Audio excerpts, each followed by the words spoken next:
Okay, let's be honest. Have you ever just stopped mid-sentence, totally stumped on whether to say somebody or anybody, or maybe nothing versus anything? Yeah, you're not alone. If that sounds familiar, you are in exactly the right place. Today, we're going to crack the code on one of the trickiest parts of English, those pesky indefinite pronouns. So, let's dive right in with a scenario that I bet feels super familiar to a lot of you. It's a classic sticking point in English. But trust me, by the end of this, it's going to feel like a piece of cake.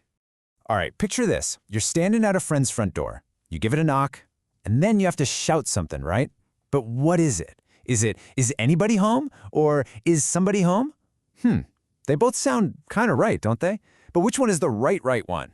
Well, that's exactly the kind of puzzle we're going to solve today. Okay, so first things first. Before we can start using them like a pro, we've got to build a solid foundation. Let's actually figure out what these things are. What is an indefinite pronoun?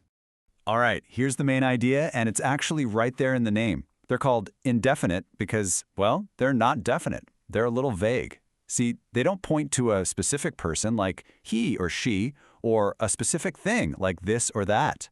Instead, they talk about people, places, or things in a really general way. It's the difference between saying John and just saying someone.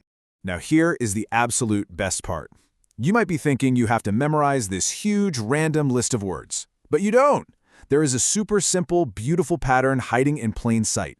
And I promise, once you see it, you will never unsee it. It all comes down to 3 simple categories: people, places, and things.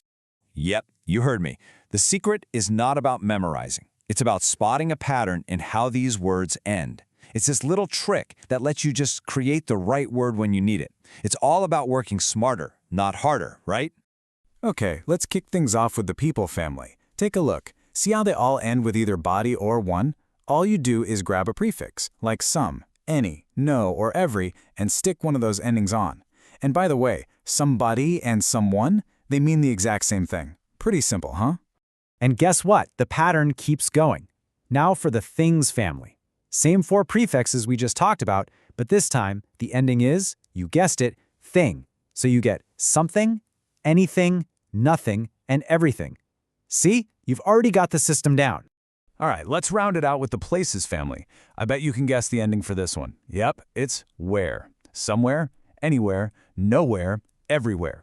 So think about that. That's the whole shebang.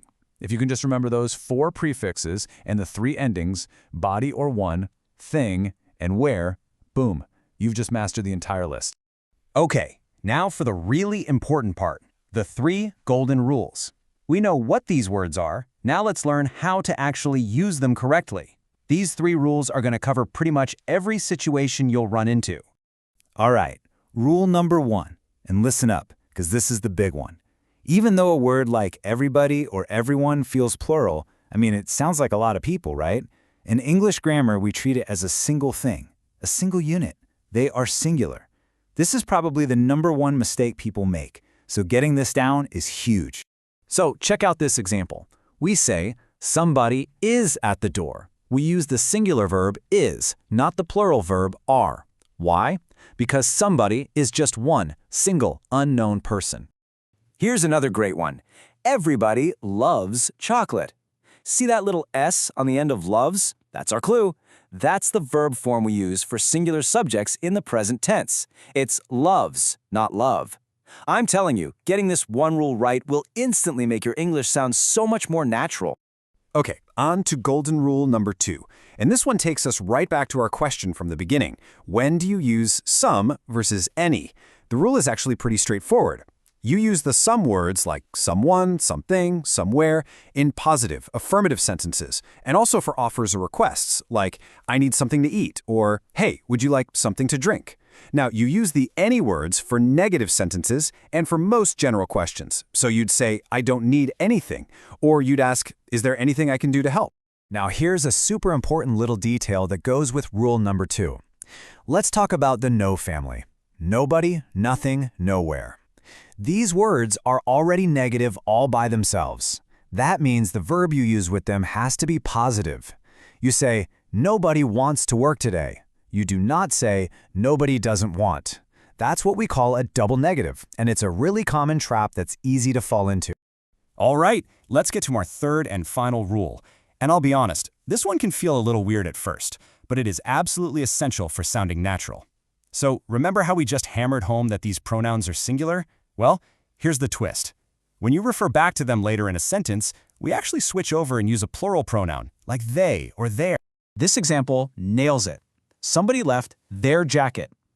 See, somebody is singular, but we say their jacket. And then we say, I'm sure they will be back for it. We do this because we don't know if that somebody is a man or a woman, a he or a she, so using they is the perfect solution. It's neutral and inclusive.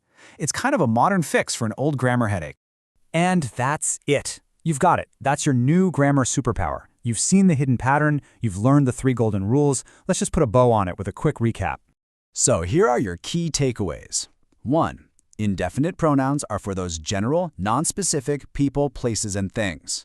2. Do not waste time memorizing a long list. Just remember that people, places, things pattern. And 3. Lock in those 3 golden rules. They're singular, know your some versus any, and when you refer back to them, use they or their. With this structure in your toolkit, you're ready to speak with so much more confidence and precision. The next time you're faced with one of these words, you'll know exactly what to do, because now there's nothing you can't express.